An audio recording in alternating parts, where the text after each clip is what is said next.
लोग बोल रहे हैं कि मूवी धुरंधर फेक है, प्रोपेगेंडा है और इसमें टॉक्सिक मस्कुलिनिटी दिखाई गई है। पाकिस्तान ने इसे बैन कर दिया, गल्फ देशों में भी रुकावटें आई, लेकिन सच तो यह है कि पार्ट 1 ने 1000 करोड़ कमाए और पार्ट 2 भी बॉक्स ऑफिस को हिला रही है।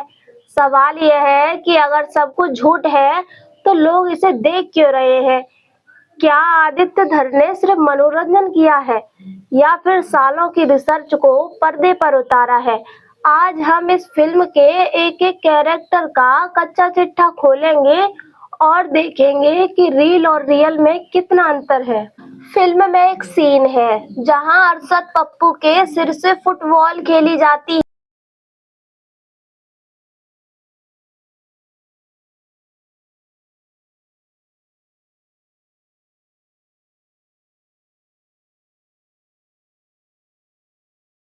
है।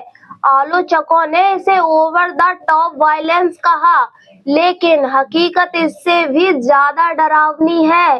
कराची के सबसे खतरनाक इलाके लिहारी के गैंगस्टर उजेर बालोच ने वाकई अरशद पप्पू का सिर काटकर उससे फुटबॉल खेली थी। गले कट के पीपल्स अमेंड कमेटी के लोगों ने उससे फुटबॉल खेला था। फैसल साहब मैं भी दिखा सकता हूँ, लेकिन वो फुटेज ऐसी है जो टीवी पे दिखाई नहीं जाती। यह बात पाकिस्तान के अखबारों में भी दर्ज है।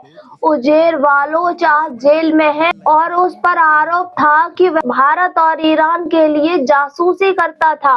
कास्टिंग की बारीकी देखिए। फिल्म में अर्जुन रामपाल ने मेजर इकबाल का रोल निभाया है। असल जिंदगी में शख्स था इलियास कश्मीरी, पाकिस्तानी स्पेशल फोर्सेज का वो ऑपरेटर जो बाद में आतंकी बना और 26/11 के हेडलर्स में शामिल था। इसकी शक्ल और अर्जुन रामपाल का हुक इतना मिलता है कि आप दंग रह जाएंगे। इसके कारनामों के रिकॉर्ड पेंटागन तक में मौजूद हैं। संजय दत्त ने एसपी चौधरी असलम का किरदार निभाया है। रियल लाइफ में चौधरी असलम कराची का वो जांबाज अफसर था जिसने लिहारी गैंग्स की कमर तोड़ दी थी।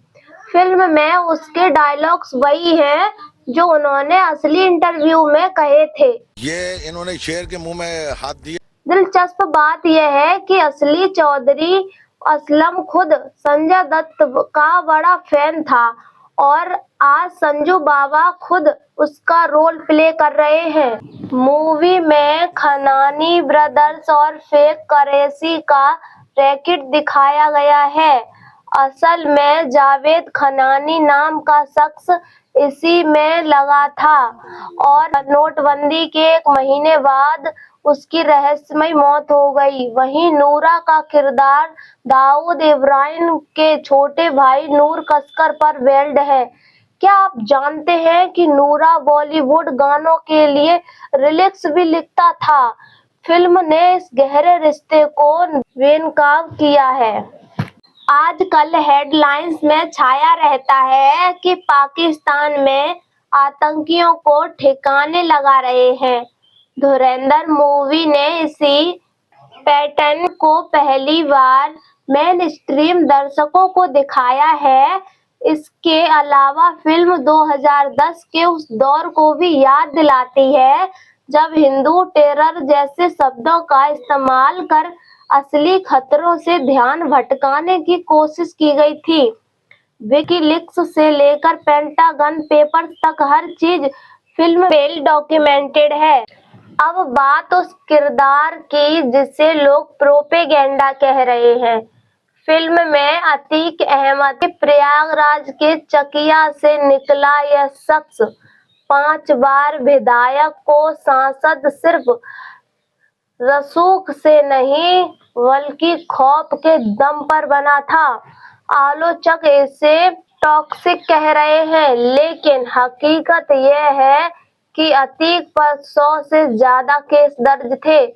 राजू पाल हत्याकांड से लेकर उमेश पाल की दिन दहाड़े हत्या तक फिल्म में दिखाया गया वायलेंस उस खौफ के सामने कुछ भी नहीं है जिसे प्रयागराज ने दशकों झेला है। आदित्य धर ने यहाँ कोई कहानी नहीं बुनी, बल्कि यूपी पुलिस की फाइलों को, उन गवाहों की दास्तां को पर्दे पर उतारा है जो सालों तक उसके जुल्म के खिलाफ बोलने की हिम्मत नहीं कर सके।